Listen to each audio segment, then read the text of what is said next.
You ever feel just like buried under all the information coming at you? Articles, feeds, alerts. Mm. It's just constant, isn't it? Oh, absolutely. Sometimes you just want the important bits, Quick, clear, maybe something that actually sticks. Exactly. You want something impactful, distilled, Yeah, because honestly, keeping up today, it feels essential. it really does.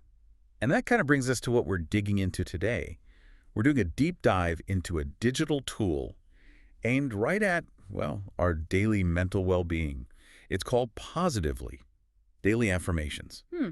Okay, Positively. Yeah, and for this, our source is basically its own front door, the App Store listing. So we get a really direct look at how it presents itself, what it's offering. Right, so we're going straight to the source material it provides potential users. Mhm. Our job then is to kind of unpack that promise, isn't it? Totally. We want to Yeah. see what it says it does, how it says it does it, and crucially, look at the details hiding in plain sight. Things like, privacy, compatibility. The stuff you might just scroll past. Exactly. So you can figure out if this is actually something you'd want to try out for yourself. Makes sense.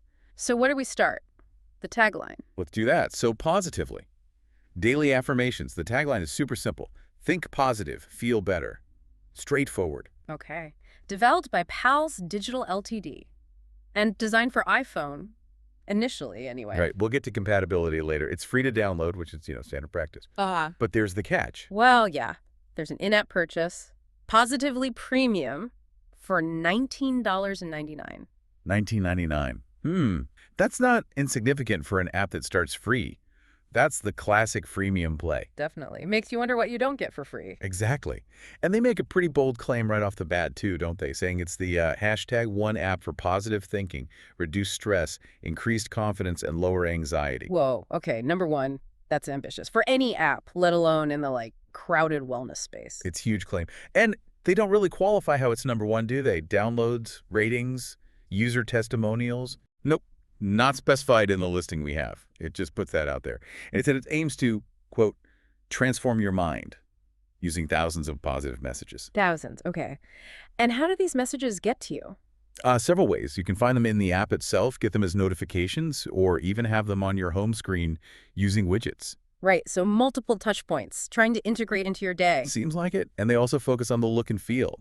They mentioned stunning themed photos, nature scenes, abstract stuff, mood-boosting images. So pairing the words with visuals, trying to make it an aesthetic experience, not just text. Yeah, creating a sort of calming backdrop, I guess.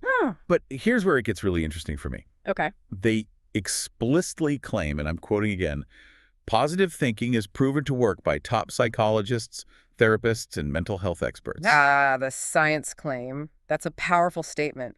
Proven. It really is. It's not just saying this might help. It's asserting scientific validation, which, immediately makes me ask. Where's the proof? What studies? Is that detailed in the listing? Exactly. And, well, no. The App Store listing itself doesn't provide, specific citations or links to research. Right. So it's a strong claim, common in the self-help world, but the evidence within the listing isn't provided.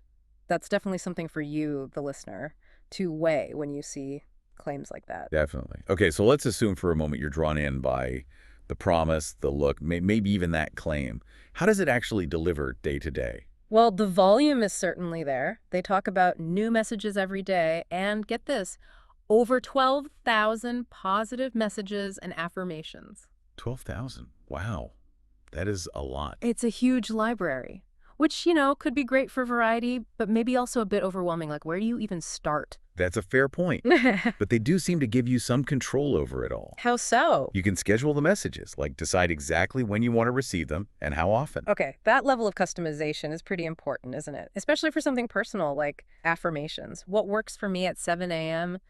might not work for you at all. Right, and that home screen widget thing is quite clever, I think. Yeah, because needing to open another app can be a barrier. Having it just passively reinforcing things. Could make a difference.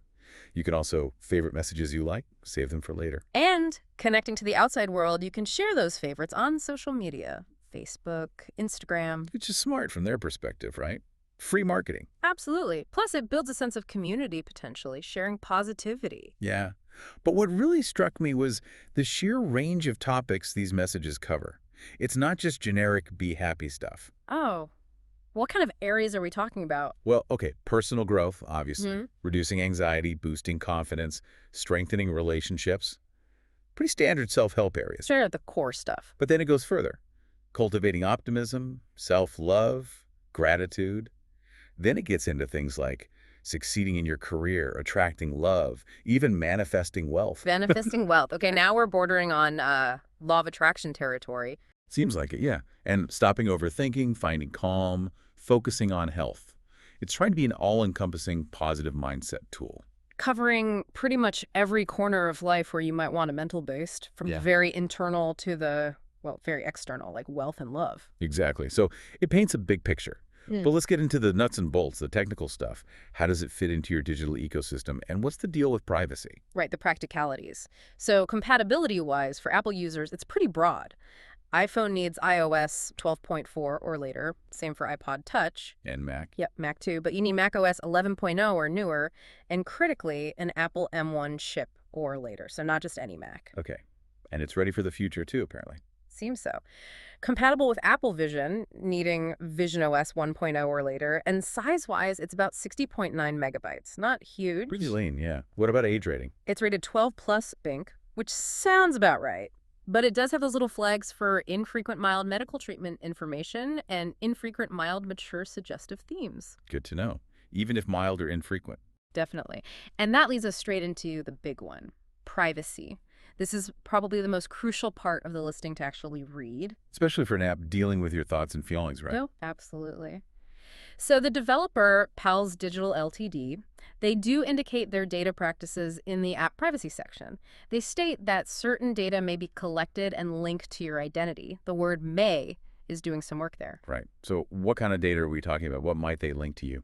Okay, the listing specifies 4 categories: contact info, identifiers, usage data, and diagnostics. Let's break that down. Contact info is like email. Yeah, if you provide it, say, for an account or newsletter, identifiers are things like your device ID, advertising ID, ways to uniquely recognize your device or you across sessions. Okay. And usage data. That sounds like tracking what you do in the app. Exactly. Which features you use, how long you use them, what affirmations you look at or favorite, that kind of behavioral data. Ooh. And diagnostics. That's more technical stuff. Crash reports, performance data, helps them fix bugs and improve the app. Got it. And they add a disclaimer too, right? About it varying.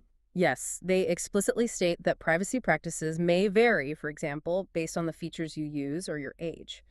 Which means, while it's not necessarily a one-size-fits-all policy, your specific interactions could change what data is collected or how it's linked. That's definitely something to keep in mind. It's not always straightforward. Never is, really. But having this information laid out, even with the caveats, is important. It's on you, the user, to be aware of this potential data collection, especially with an app focused on personal well-being. So wrapping this up, we've covered a lot of ground on this Positively app.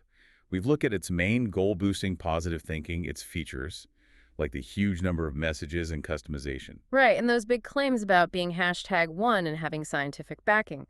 Plus the practical side, compatibility across Apple devices. And really importantly, the data privacy details what might be collected and linked to you. And hopefully digging into all this helps you, the listener, make a more informed choice. It's not just about the glossy promises, it's about understanding how these tools work, what they ask of you in return, especially regarding your data. Couldn't agree more. And just to leave you with something to chew on, consider this. The app mentions helping you manifest wealth and attract love. That raises a really deep question, doesn't it? Yeah. What is the real link between our internal mindset, our positive thinking, and getting those tangible results in the outside world? And, maybe more pointedly, how much can an app, even one like this, genuinely influence that very complex connection? That's a fascinating thought to end on. How much power does an app truly hold over our reality? Something to ponder.